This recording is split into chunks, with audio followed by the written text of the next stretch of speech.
had a broad face and a round little belly that shook when he laughed like a bowl full of jelly. He was chubby and plump, a right jolly old elf, and I laughed when I saw him in spite of myself.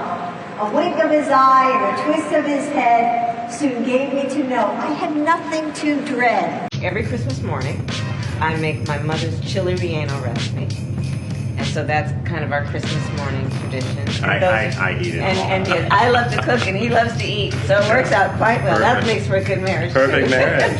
Over the Panama Canal. Well, I tell you what is very serious, and that is pushing back on the encroachment of Chinese influence in the Western Hemisphere. Yes, I do. You think this does that? I think Donald Trump is trying to send a message to the Chinese, and he's also trying to send a message to everyone else in the hemisphere that I'm not going to put up with this encroachment. Now, what is true is that China is having encroachment in this hemisphere, in Africa, all over the world. They are trying to act like the world's leading superpower. They are trying to exert their values and their way of life all over the world. That used to be our job. And I think what Donald Trump is saying here is, I don't want this in my backyard. America is the world's superpower. More America is better. And I'm sending a message that I'm not going to put up with this sort of creeping Chinese influence in my own backyard. Help me with this thinking though, really quick. And Karen, I'll bring you in a second.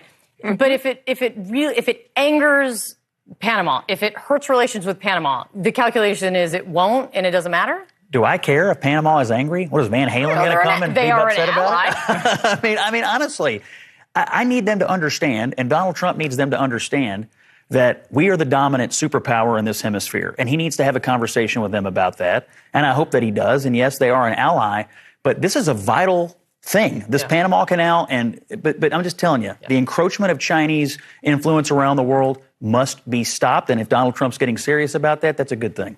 Karen,